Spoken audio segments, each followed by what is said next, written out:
Sebelumnya, perkenalkan nama saya Laras Pujianti. Saya dari Manajemen Sumber Daya Manusia semester 5 Universitas Muhammadiyah Cirebon.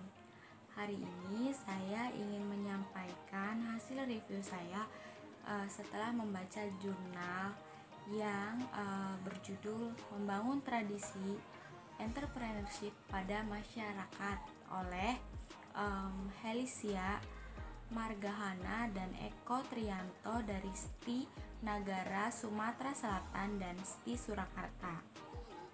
Oke, langsung aja ya. Nah, menurut David MC Cleland mengatakan bahwa suatu negara dapat dikatakan makmur jika memiliki sedikitnya 2% entrepreneurship dari jumlah penduduknya.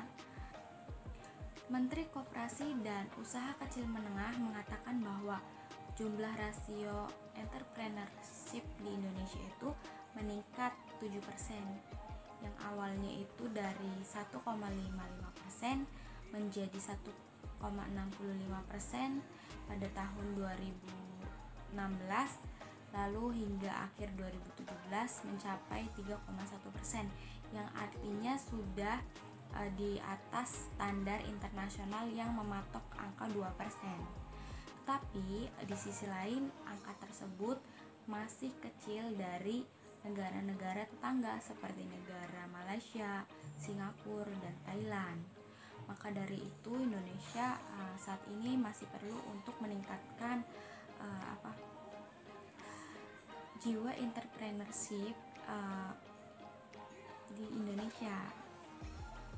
Jadi istilah entrepreneurship itu pertama kali dikemukakan oleh Richard Cantillon pada tahun 1755, yang pada saat itu dia sedang melakukan penelitian tentang IQ entrepreneur. Nah, istilah entrepreneurship itu berasal dari bahasa Perancis, yaitu entreprendre yang mempunyai arti berusaha atau mengusahakan. Jadi secara singkatnya, jurnal ini tuh berisi tentang menumbuhkan jiwa dan tradisi entrepreneurship pada masyarakat. Entrepreneurship itu adalah sesuatu yang paling efektif untuk dilakukan di tengah himpitan ekonomi yang semakin besar dan lapangan pekerjaan yang semakin sempit. Jiwa entrepreneurship seharusnya bisa dilakukan oleh semua kalangan, baik masyarakat, pemerintah, instansi akademik, maupun instansi swasta.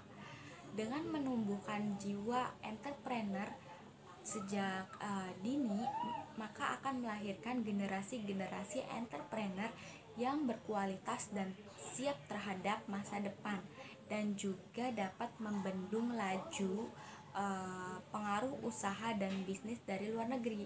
Dengan adanya entrepreneurship ini pun berpengaruh positif terhadap laju perkembangan perekonomian Indonesia. Semakin banyak entrepreneurship di negara Indonesia, maka semakin kuatlah benturan terhadap krisis ekonomi. Usaha menumbuhkan jiwa entrepreneur pada anak-anak seharusnya bisa dilakukan para orang tua sejak anak berusia dini.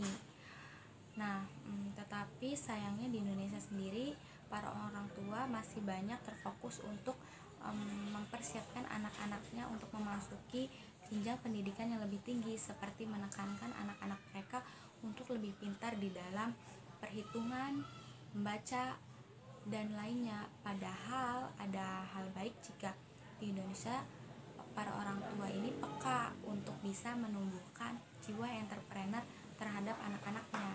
Yang pertama itu lapangan pekerjaan menjadi luas. Yang kedua, lapangan pekerjaan lebih beragam.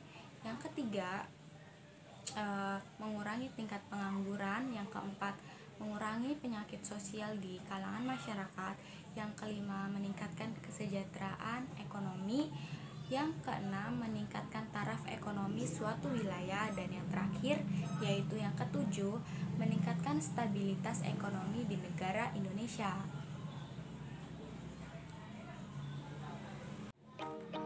Membangun tradisi entrepreneurship yang pertama bisa dari tradisi entrepreneurship dalam keluarga.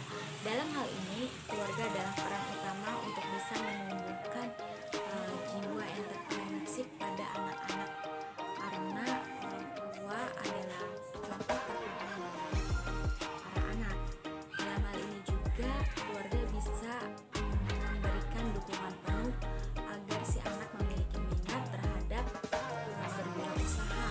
Yang kedua, pendidikan berbasis entrepreneur bisa dengan pendidikan kewirausahaan dapat membentuk pola pikir, sikap, dan perilaku pada anak untuk bisa berwirausaha.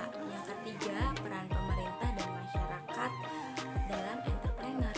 Dalam hal ini juga pemerintah bisa menerapkan seperti memberikan modal usaha dan pelatihan, serta memberikan dukungan kepada masyarakat untuk bisa menjadi entrepreneurship.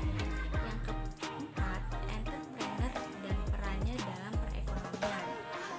Bentuk kegiatan ekonomi bisnis baru yang dapat dilahirkan oleh wirausaha antara lain seperti: 1. Memunculkan kegiatan bisnis baru. Yang kedua, memunculkan pembudayaan semangat persaingan bisnis yang tinggi. Yang ketiga, pemenuhan kebutuhan pasar dengan cepat. Dari saya, penjelasan mengenai review dari jurnal yang telah saya baca. Kurang lebihnya mohon maaf. Wabillahi taufiq wal hidayah. Wassalamualaikum warahmatullahi